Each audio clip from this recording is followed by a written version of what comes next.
Hello tout le monde, alors désolée pour cette absence un petit peu longue, bon en ce moment c'est un peu la période compliquée au niveau du travail, donc j'ai pas trop le temps de faire des vidéos. Du coup là, bon bah par chance j'ai un petit peu de congé, donc je me suis dit que c'était le bon moment, et surtout je voulais rebondir sur un thème d'actualité. Il se trouve que la vidéo que je vais vous tourner maintenant, c'est une vidéo que j'ai écrite, préparée il y a plusieurs mois, mais que voilà, j'avais toujours pas trouvé l'occasion pour la tourner. Et bon, voilà, c'est l'occasion parfaite parce que voilà, on l'a appris ces derniers jours. L'Académie française accepte enfin de féminiser des métiers. Wouh, ça, on croirait que c'est oh, voilà, enfin c'est hallucinant parce que ça devrait déjà être le cas depuis toujours. Et on croirait qu'ils nous font un cadeau là, waouh, ça y est, enfin ils lâchent un peu de lest, donc ça va arriver dans les prochains jours. Alors par contre on ne sait pas de quoi il va s'agir très exactement pour le moment. Mais il y a un débat du coup à cause de ça, donc qui revient en fait. Enfin bon, il a toujours été là, mais il revient d'autant plus. C'est le débat sur le thème autrice, auteur. Voilà, que faut-il dire pour une écrivaine? Et même écrivaine aussi, ça fait polémique, mais en tout cas, pour une femme qui écrit des livres, voilà. Donc forcément, il y a les partisans de chaque camp. Donc on ne sait pas encore ce que l'Académie va recommander. Je reviendrai sur ce mot d'ailleurs. Ce qui est certain, c'est que pour moi, il n'y a qu'un terme qui devrait être utilisé, c'est le terme autrice, et je vais vous expliquer dans cette vidéo pourquoi. Comme la vidéo que j'avais faite sur la liseuse, je vais prendre les arguments, voilà, qu'on entend le plus pour aller à l'encontre du terme autrice, et je vais tout simplement les contrer avec pas mal donc de faits historiques, grammaticaux, je sais pas comment on dit, dont vous pourrez trouver les sources dans des liens que je vous mettrai en barre d'infos. Donc vous verrez, voilà, tout est sourcé, correctement expliqué, voilà, ça ne sort pas de nulle part. Je vais commencer par l'argument, alors c'est pas l'argument qui revient le plus parce que maintenant ça commence un peu à, voilà, on commence un peu à se rendre compte que c'est pas un bon argument, mais c'est le premier argument qui sortait en tout cas il y a quelque temps, c'est le mot autrice n'est pas français. Ben, en fait, si. Alors si, non seulement autrice est français, mais il a déjà existé. Et il est d'autant plus français qu'il vient du latin, le latin auctrix, qui veut dire autrice, mais qui veut dire aussi donc fondatrice, instigatrice, conseillère, agente, dont le masculin est le mot autor, donc qui veut dire auteur. Voilà, donc il y avait déjà dans l'Antiquité cette distinction homme-femme. Et d'ailleurs en italien, le terme donc auctrix a donné le mot autrice, qui veut dire autrice, et qui s'écrit d'ailleurs exactement pareil qu'autrice, et qui est le féminin de autore, qui veut dire auteur. Et donc c'est marrant d'ailleurs de constater que même dans le pays d'Europe de l'Ouest le moins féministe, donc le plus machiste en l'occurrence, et ben il y a quand même un terme pour désigner les autrices, donc les femmes qui écrivent des livres, voilà, donc il n'y a pas de raison que ça n'existe pas en français. Vous allez voir d'ailleurs pour quelle raison ça n'existe pas, entre guillemets, ou du moins ça n'existe plus. Et même en anglais, qui est quand même une langue où les noms et les adjectifs ne sont pas genrés d'une façon générale. Donc par exemple, si je dis a dancer, ça veut aussi bien dire un danseur qu'une danseuse. Eh ben, il existe quand même un mot pour dire autrice, voilà, c'est authoress, qui est le féminin de author, Et voilà, qui veut dire donc autrice, et author qui veut dire auteur. Donc c'est dire, voilà, même dans une langue non genrée, ou très peu genrée en tout cas, on a quand même cette dichotomie. Le terme autrice est par ailleurs utilisé, usité en Suisse et en Afrique francophone depuis toujours. Voilà. Et vous allez peut-être comprendre pourquoi d'ailleurs, mais j'y reviendrai dans mon deuxième point. Enfin, pourquoi en France ce n'est pas usité. À l'opposé, le terme auteur avec un E donc est un barbarisme. Ça n'existe pas en fait. Enfin, ça n'existe pas. Ça existe dans le langage courant, mais ça n'est pas français, ça n'est pas grammaticalement correct, contrairement au terme autrice. Donc le terme autrice existe depuis l'Antiquité. Il n'a été supprimé qu'au XVIIe siècle par l'Académie française. Tadam! Ce qui m'amène donc à mon second point. Donc le second argument, en fait c'est deux arguments en un, c'est autrice n'est pas dans le dictionnaire. Et pourquoi il n'est pas dans le dictionnaire? Qui fait le dictionnaire? C'est l'Académie française. Et oui, l'Académie française ne recommande pas le mot autrice. Donc ça c'est waouh, genre the argument le plus important. Or c'est justement pour moi l'argument le plus facile à contrer. Alors déjà pour le fait qu'il n'apparaisse pas dans le dictionnaire en fait si il apparaît dans certains dictionnaires, notamment le Petit Robert, le dictionnaire Hachette, mais également dans beaucoup de dictionnaires en ligne, notamment le Wiktionnaire. Alors je sais oui Wikipédia blablabla, alors c'est pas Wikipédia, c'est le Wiktionnaire, attention. Et il existe aussi, enfin il apparaît aussi dans l'officiel du Scrabble. Alors effectivement, l'Académie française ne recommande pas ce terme, et pour cause, puisque c'est elle-même qui l'a supprimé au XVIIe siècle. Alors déjà, vous noterez qu'on parle toujours de recommandations en ce qui concerne l'Académie française. L'Académie française ne proscrit pas, elle déconseille, voilà, ou elle conseille, elle recommande, ce qui veut bien dire que l'Académie française n'a pas le dernier mot. Ce qui a le dernier mot, c'est la grammaire, voilà, telle qu'elle existe. Vous allez voir aussi plus tard que l'Académie française, dans son désir de déféminiser la langue, commet des erreurs grammaticales. Et oui, donc c'est bien joli tout ça, mais il va falloir à un moment être cohérent dans ce qu'on affirme. L'Académie française a été créée en 1635 par le cardinal de Richelieu. Oui, si vous connaissez les Trois Mousquetaires, c'est lui-même. C'est pour dire à quel point c'est le mal. Non, j'exagère, mais bon, à l'époque, en tout cas, c'était composé uniquement d'hommes. Et quand je dis à l'époque, ça a duré très longtemps, puisque la première femme à intégrer l'Académie française, qui est Marguerite Yourcenar, a intégré l'Académie en 1980. Donc ça veut dire que pendant plus de 3 siècles, il n'y a eu que des hommes dans l'Académie française. Alors à l'époque, donc avant cette création de l'Académie française, la langue française était riche en métiers féminisés.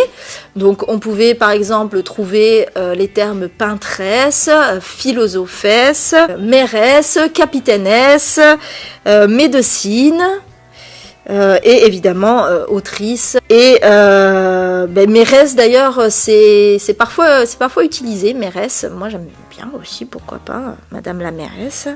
Alors médecine c'est plus compliqué parce que ça renvoie à la médecine. Moi j'ai vu des féministes utiliser le mot médecienne, pourquoi pas. On peut utiliser aussi le terme doctoresse qui existe. Enfin voilà, tout ça pour dire que voilà, le vocabulaire était riche en termes comme ça, en métiers féminins. Voilà, jusqu'à ce qu'arrive l'Académie française. Et en fait, donc c'est parti justement de ce métier d'autrice. Donc à la base, le mot autrice signifie qui est à l'origine de quelque chose. Et justement, au XVIIe siècle, en fait, les écrivaines, les autrices se multiplient. Voilà, on en a de plus en plus. Et ça plaît pas aux écrivains.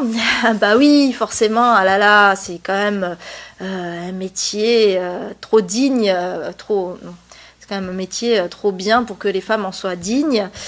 Voilà, trop intellectuel.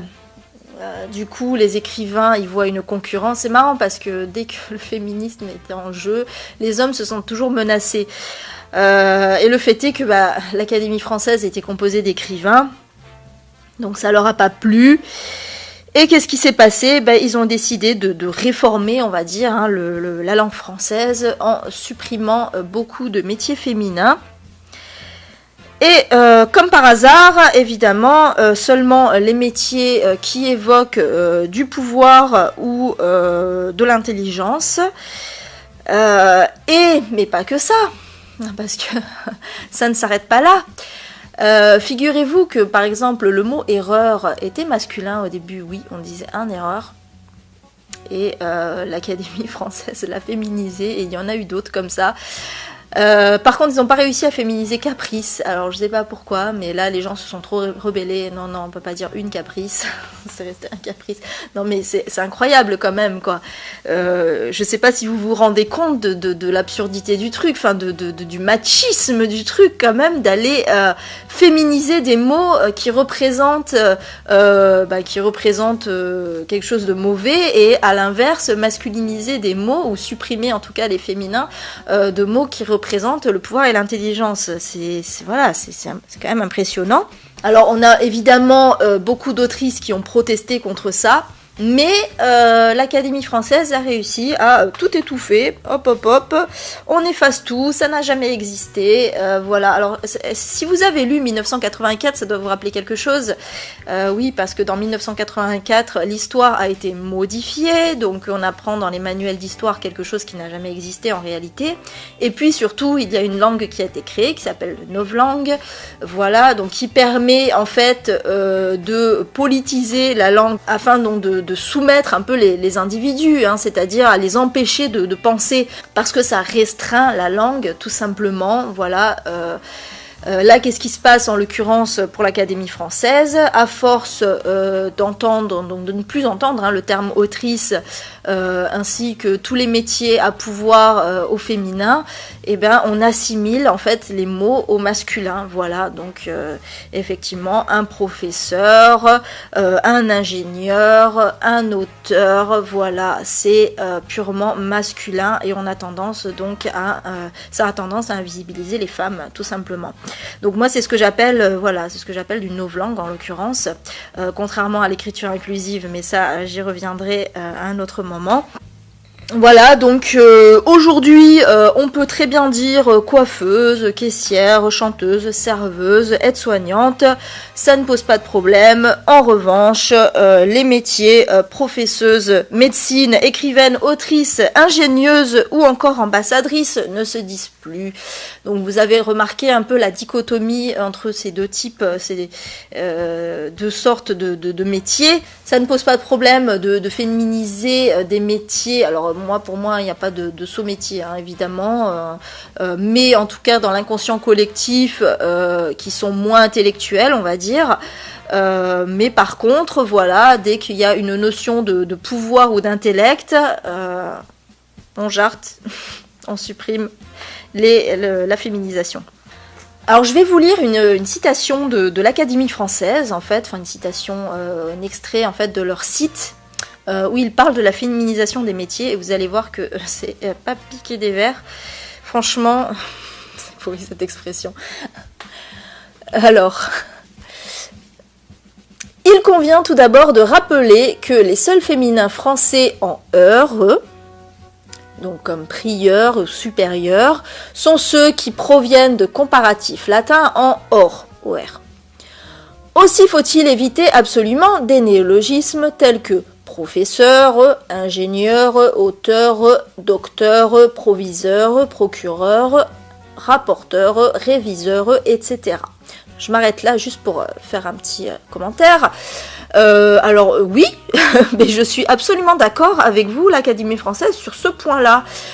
Effectivement, ça vient du latin, donc il n'y a pas de raison que le féminin soit en heureux. Le féminin devrait être en euse ou en ris, selon la racine du nom, comme il est d'usage dans la langue française, donc je suis d'accord.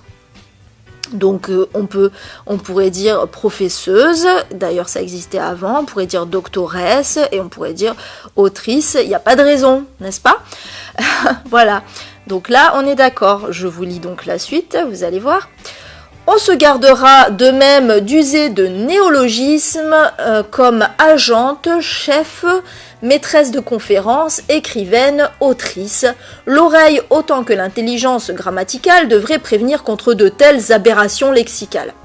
Alors c'est quand même marrant l'Académie française, les académiciens, parce que vous parlez, alors vous utilisez le latin comme caution en fait, pour dire qu'il ne faut pas dire professeur-eux ou auteur-eux. Mais par contre, le fait que le mot autrice vienne du latin, là par contre ça pose problème, mais je veux dire, c'est 2 poids 2 mesures. Ensuite, maîtresse de conférence, alors excusez-moi, mais jusqu'à preuve du contraire, le féminin de maître, c'est maîtresse. Donc le féminin de maître de conférence, c'est maîtresse de conférence. Je vois pas trop où est l'aberration lexicale là-dedans. Pour les 3 autres, donc agente, chef et écrivaine, on a tout simplement ajouté un E, comme infirmier, infirmière. Donc jusque là, je vois pas trop où est le problème non plus. On a même pris soin donc de doubler la consonne dans chef. Donc chef devient chef avec 2 F. Pour moi, il n'y a aucune aberration là-dedans. Alors en parlant d'aberration lexicale, vous êtes gentil, l'Académie, mais il y a quand même une aberration dans votre histoire pour le coup, c'est que le terme auteur, puisque vous préconisez que auteur reste masculin jusqu'à présent en tout cas, hein, on va voir ce que ça va donner par la suite, mais jusqu'à présent vous préconisiez que auteur reste masculin, donc sans E. Comment ça se passe si je dis l'auteur Amélie Nothomb est intéressante? Intéressant ou intéressante? Parce que normalement l'auteur donc est masculin, donc je devrais dire l'auteur Amélie Nothomb est intéressant. Sauf que Amélie Nothomb c'est quand même une femme, donc elle est intéressante. Vous voyez qu'il y a un petit souci quand même là à ce niveau-là. Donc il faudrait peut-être un peu être cohérent, voilà, dans ce que vous dites, et ne pas parler d'aberration lexicale là où vous faites vous-même des aberrations. Et au niveau de l'oreille, alors je suis désolée, mais là c'est complètement subjectif, et d'ailleurs ça va m'amener donc à mon 3e point. Donc là c'est l'argument le plus en vogue en ce moment, parce que les 2 premiers ont été quand même suffisamment réfutés, donc on a compris que voilà, autrice ça existait, on a compris plus ou moins que ça pouvait être dans le dictionnaire, encore que ça reste, bon, voilà, ça reste quand même un argument qui a le vent en poupe, mais l'argument le plus populaire aujourd'hui, c'est autrice, c'est moche. Alors je suis désolée, mais je vois pas trop comment on peut juger de la beauté ou de la laideur d'un mot, parce qu'un mot c'est un mot. À la limite que ça sonne bien à l'oreille ou pas, et moi personnellement, si vous me dites une acteur ou une lecteur, ça va m'écorcher les oreilles, et je pense que ça va vous écorcher les oreilles aussi, et donc si vous me dites une auteur, ça m'écorche tout autant les oreilles, et vous, si le mot autrice vous écorche les oreilles, c'est simplement parce que vous n'avez pas l'habitude de l'entendre, ce qui est normal, hein, mais vous allez voir que quand ce sera entré dans le langage courant, parce que je sais que ça va rentrer dans le langage courant, si c'est pas maintenant, ce sera dans quelques années, quelques décennies, peu importe, mais ça sera le cas, donc il va falloir commencer à vous y faire. Et je pense que au final, vous prendrez l'habitude de le dire, comme tout le monde, ça ne posera pas de problème. D'ailleurs, puisqu'on est dans la subjectivité de ce qui est agréable ou pas à l'oreille, je suis désolée, mais autrice, c'est quand même plus fin que auteur, qui est vachement plus rude. Sans parler du fait que le mot auteur, même avec un E, ne féminise pas le métier à l'oral, parce que si je dis l'auteur Amélie Nothomb, vous savez pas du tout s'il y a un E ou pas. Donc je pense que c'est quand même important qu'on entende la féminisation, et je vais vous expliquer pourquoi plus tard, même si je vous ai déjà parlé de 1984 et du novlangue, j'y viendrai.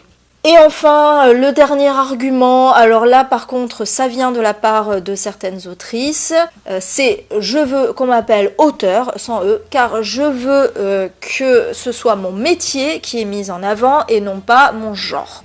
C'est un argument que j'entends très bien d'ailleurs. Les deux ne sont pas incompatibles, au contraire, puisque utiliser autrice dans le langage courant contribuera à faire entrer dans l'inconscient collectif que les auteurs peuvent aussi être des femmes. Donc on ne regardera pas le fait que vous soyez une femme ou un homme, voilà, on regardera le fait que vous soyez un autrice ou un auteur. C'est pas, je vois pas où est le problème, quoi, à ce niveau-là. Et d'ailleurs, alors je veux bien effectivement, j'entends cet argument, mais enfin le but de l'Académie française en supprimant le terme autrice, c'était quand même de faire penser, donc de faire penser aux gens que le terme auteur est réservé aux hommes. Quand on dit les auteurs, en premier lieu, on pense à des hommes. Je suis désolée, on ne pense pas à des femmes. Et même si c'était que des femmes, si je vous dis les auteurs, vous allez forcément penser qu'il y a au moins un homme dedans.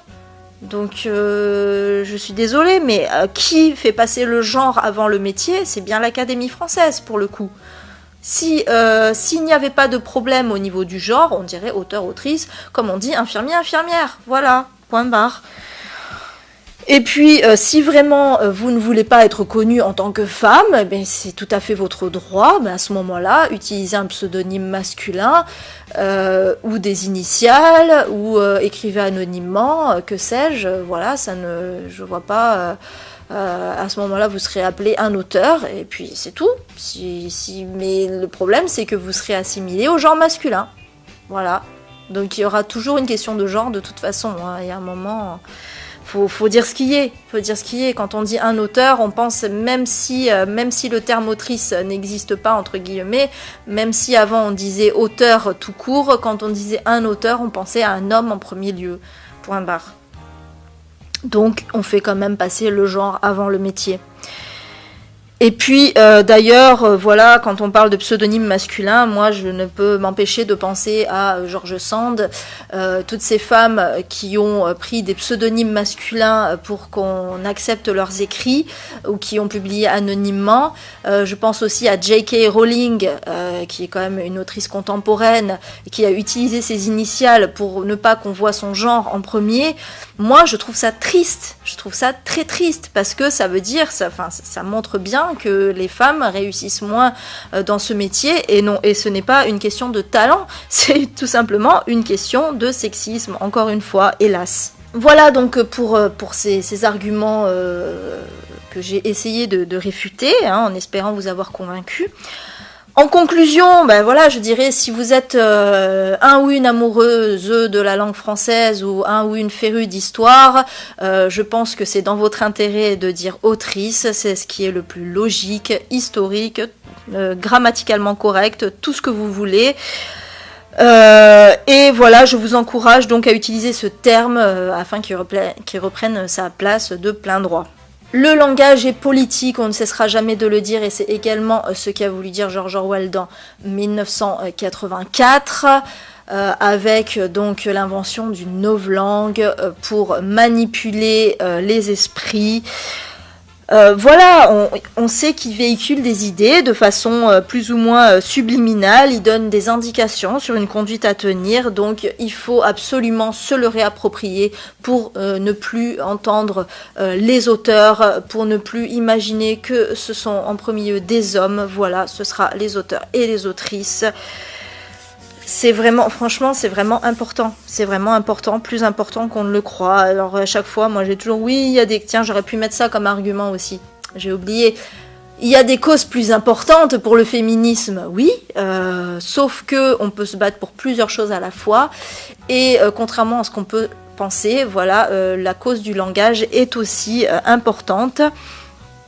Ajouter à ça le fait que le français est une langue vivante qui évolue, sinon nous serions encore à parler comme au Moyen-Âge, à festoyer.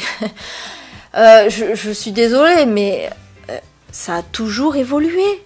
Voilà, la langue française évolue, c'est comme ça. Alors oui, ça vous fait mal peut-être d'enlever des accents circonflexes, mais c'est pas grave. C'est pas grave, ça c'est pas grave. Par contre, ce qui est grave, c'est effectivement quand en fait, on supprime des pans de l'histoire, en fait. Voilà. D'où le fait que pour moi l'écriture inclusive n'est pas de la novlangue et ne va pas tuer la langue française, tout simplement parce que justement ça revient, parce que je suis désolée mais l'écriture inclusive existait, alors peut-être pas avec des petits points, mais par contre on utilisait l'accord de proximité par exemple, ça existait avant l'apparition de l'Académie française, encore une fois. Bon, je vais pas m'étaler là-dessus parce que je pense que je vais revenir j'en suis sûre même, je vous ferai une vidéo sur l'écriture inclusive. Et je terminerai avec cette phrase justement, alors parce que je vous remets dans le contexte, voilà, justement l'écriture inclusive est en train d'être débattue devant le Conseil d'État. Et oui, c'est quand même pris au sérieux, voilà, il y a des gens qui rigolent de ça, mais c'est pris très au sérieux et c'est normal. Et alors, reste à voir effectivement comment ça va être utilisé, parce que moi-même j'ai conscience que les points au milieu des mots, ça peut être problématique, et notamment pour les personnes dyslexiques. Mais voilà, il y a quand même un travail à faire autour de ça. Et alors, c'est l'association Groupement d'information et de soutien sur les questions sexuées et sexuelles, le GISS, qui soutient donc cette écriture inclusive devant le Conseil d'État. Et leur avocat a prononcé cette phrase: la fonction de la langue n'est pas seulement de parler, mais de façonner le monde. Voilà, et je terminerai avec cette phrase parce que ça veut tout dire. Sur ce, je vous rappelle vite fait encore une fois le challenge des gommes Tapal. N'hésitez pas donc à venir sur le groupe que je vous mettrai en barre d'infos. Le thème justement de ce mois de mars qui arrive, ça tombe bien, c'est le féminisme. Oui, puisque le 8 mars, c'est la journée de lutte pour les droits des femmes. J'espère donc que vous viendrez nombreuses et nombreux. En attendant, n'hésitez pas donc à vous abonner. Je suis presque à 200 abonnés, donc si vous pouviez m'amener à 200 abonnés, ça serait super. Je vous en remercie d'avance. Et je vous dis à très vite pour une prochaine vidéo. Miaou.